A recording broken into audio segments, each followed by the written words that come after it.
I'm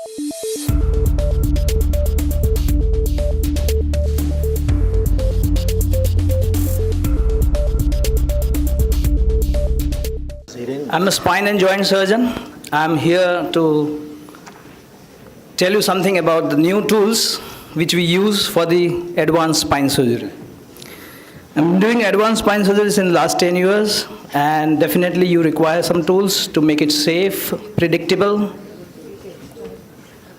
We'll have one video to see.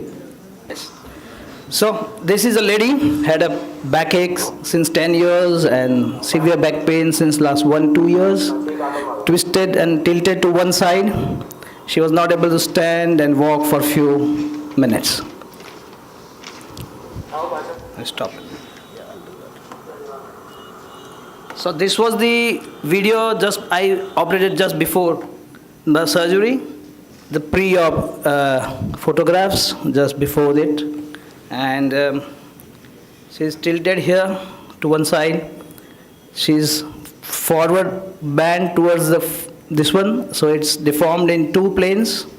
There's an anteroposterior graph showing tilted to the one side, and there's a listhesis, the forward bending. So there's a deformed spine in 3 dimensions. If I want to correct that, and there is a compression of the nerve roots, and there is a spinal cord there. If you want to have a safe spine surgery,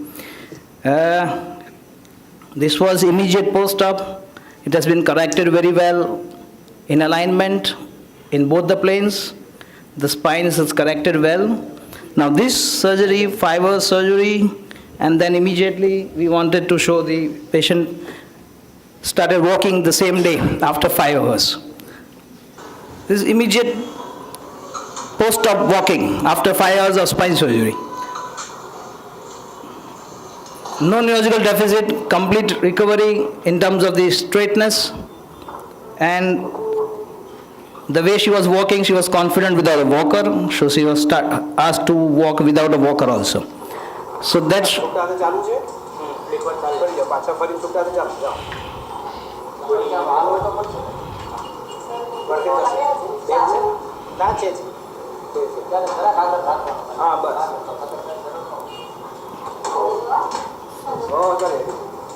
she is walking straight.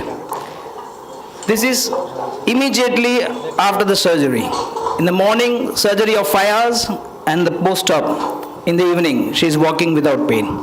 So this is a safe spine surgery after the deformity corrections and like that. So what tools we can use to have such kind of results and outcomes? I am here with a new thing.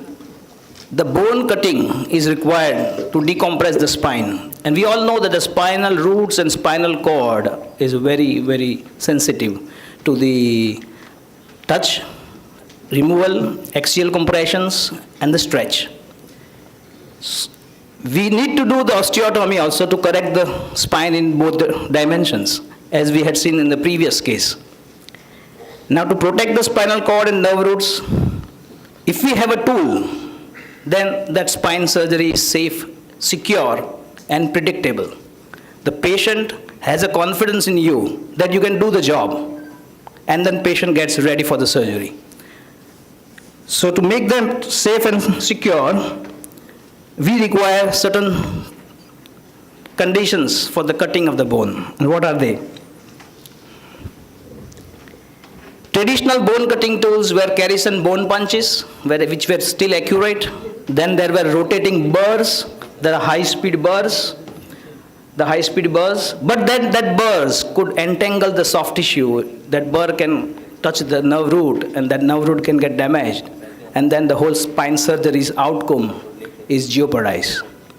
So if you want to avoid this, this can cause some dural tear, CSF leak, neurological deficit. And as we know that outside world, patients are not ready for spine surgery. Spine to kholavi જ નથી. Spine ખોલાવા જ નહીં. That kind of attitude is why, because they are fearsome that their nerve, roots, spinal cords can get damaged. And if we can give them something which is safe, secure, and predictable, then they have the things. So the new thing which has come in the last 5 years is the bone cutting tool, that is the ultrasonic bone scalpel. What's that? It cuts the bone with precise accuracy and precision. Why I call it a scalpel? As if cutting the bone with a scalpel. You cannot cut the bone with a scalpel, but we can cut the bone with an ultrasonic scalpel. How it is done, I'll just show you in few minutes. It has greater speed, ease of the use of surgeon, as we can use it as a handle with a pen. It is safe, secure, faster, and hence less operation time. The first video which we saw, I had operated at 4 levels. I have to operate faster. That's how we have to do it with this. The soft tissue sparing. Now this bone cutting tool will not adhere to any soft tissue. It will not entangle any soft tissue, and hence it is safe. As it is cuts with the oscillations, it generates heat and thereby reduces bleeding as well. What is it? How it works?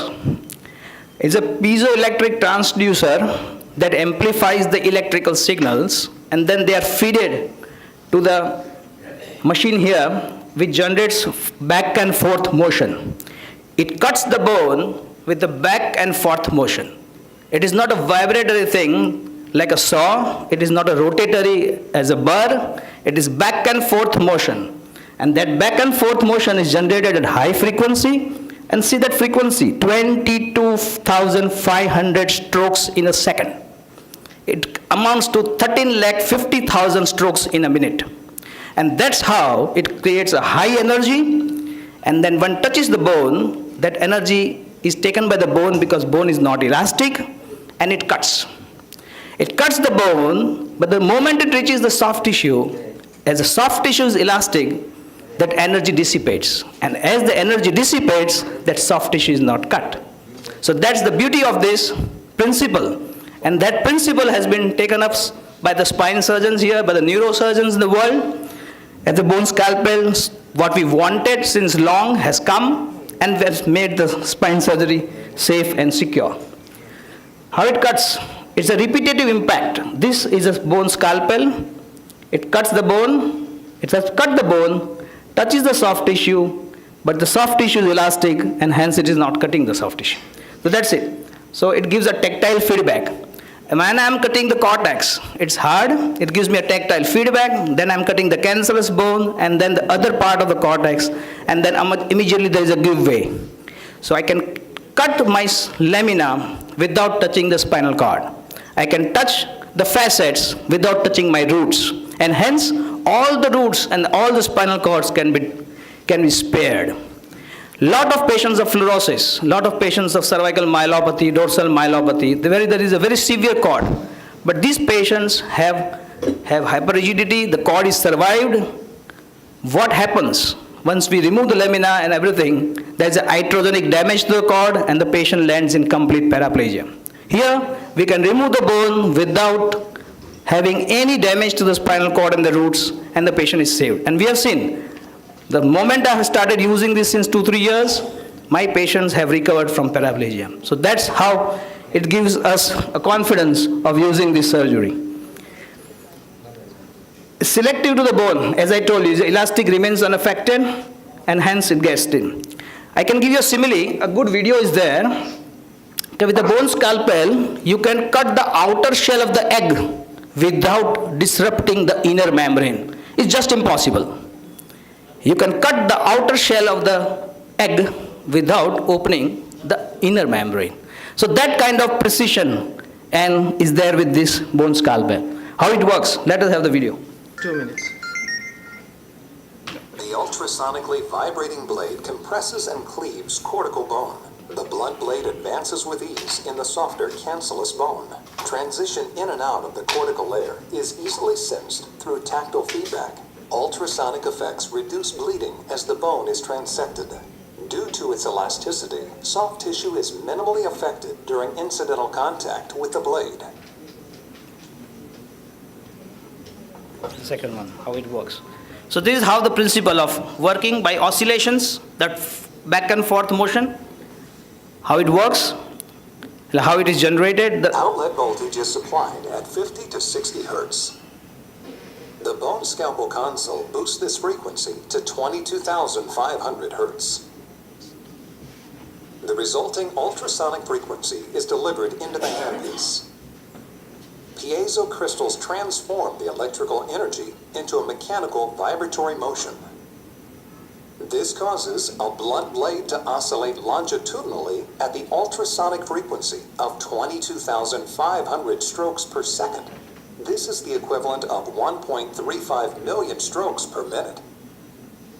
Sterile saline is pumped toward the blade. This is to prevent the heat. It's a syringe which is Exits from giving a the small saline. nozzle into a channel in the center of the blade. This patented feature directs the fluid into the bone blade interface for cooling, irrigation, and lubricity. The third one. One demo for the on the sheep model to show how the lamina has been removed.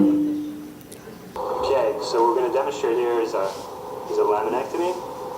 The settings are 10 on vibration and 70% irrigation. And we're going to start with a small score line, and then we're going to plunge through slowly, piece by piece, and walk The ourselves small over. movements So to this cut is the bone. model here. And let's start up. Your time is up, Dr. Yep, Biren. we'll just stop this.